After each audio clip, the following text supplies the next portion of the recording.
കാലിക്കറ്റ് യൂണിവേഴ്സിറ്റിയുടെ നോട്ടിഫിക്കേഷൻ പ്രകാരം 6ാം സെമസ്റ്റർ പരീക്ഷകളുടെ വാലുവേഷൻ ഈ വരുന്ന തിങ്കളാഴ്ച, അതായത് ഏപ്രിൽ മാസം 28 മുതലാണ് തുടങ്ങാൻ പോകുന്നത്.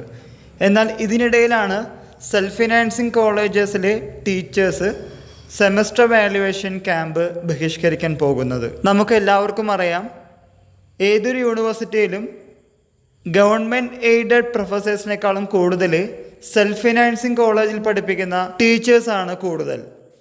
ഇതിനിടയിലാണ് self financing college teachers 6ാം semester പരീക്ഷകളുടെ വാലുവേഷൻ ബഹിഷ്കരിക്കുന്നു എന്ന രീതിയിലുള്ള വാർത്തകൾ പ്രചരിക്കുന്നത്. ഗവൺമെൻറ് എയ്ഡഡ് ടീച്ചേഴ്സിന് പേപ്പർ വാലുവേഷൻ അവരുടെ ജോലിയുടെ ഭാഗമാണെങ്കിൽ സെൽഫ് ഫിനാൻസിങ് കോളേജ് ടീച്ചേഴ്സിന് അങ്ങനെ ആവണമെന്നില്ല. കാരണം ഗവൺമെൻറ് എയ്ഡഡ് ടീച്ചേഴ്സിന് കിട്ടുന്ന പൈസയല്ല പല സെൽഫ് ഫിനാൻസിങ് കോളേജിലും ടീച്ചേഴ്സിന് കിട്ടാറുള്ളത്.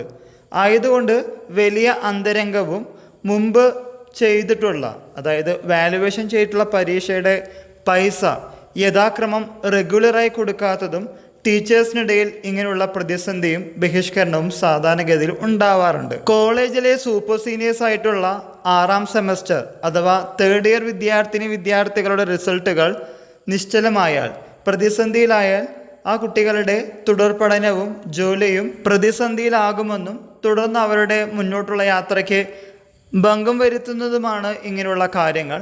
എനിവേ, യൂണിവേഴ്സിറ്റി ഇങ്ങനെയുള്ള കാര്യങ്ങളിൽ വേണ്ട മുൻകരുതലുകൾ എടുക്കുമെന്നും പ്രതിസന്ധികൾ പരിഹരിക്കുമെന്നും വാലുവേഷന് സെൽഫ് ഫിനാൻസിങ് ടീച്ചേഴ്സിൻ്റെ സഹകരണവും പ്രതീക്ഷിക്കാം.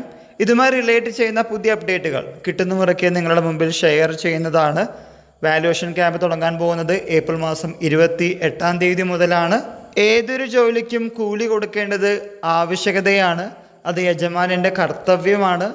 ഇതിൽ യൂണിവേഴ്സിറ്റി പിന്നോട്ട് പോകില്ല എന്ന് വിശ്വസിക്കാം. എന്നാൽ ഓരോ വർഷവും സെൽഫ് ഫിനാൻസിങ് കോളേജ് യൂണിവേഴ്സിറ്റിയിൽ അഫിലിയേഷൻ പുതുക്കേണ്ടത് അനിവാര്യത ആയതുകൊണ്ടും ഈ അനിവാര്യതയ്ക്ക് നേർവിപരീതമായി ഇങ്ങനെയുള്ള ബഹിഷ്കരണമുണ്ടെങ്കിൽ യൂണിവേഴ്സിറ്റിക്ക് അച്ചടക്ക ലംഘനവുമായി കേസെടുക്കാവുന്നതുമാണ്. എനിവേ, നമുക്ക് കാത്തിരിക്കാം ഈ വരുന്ന ഏപ്രിൽ 28-ന് ഗവൺമെൻറ് എയ്ഡഡ് ടീച്ചേഴ്സിനൊപ്പം സെൽഫ് ഫിനാൻസിങ് കോളേജിലെ ടീച്ചേഴ്സും പങ്കെടുക്കുമോ എന്ന്.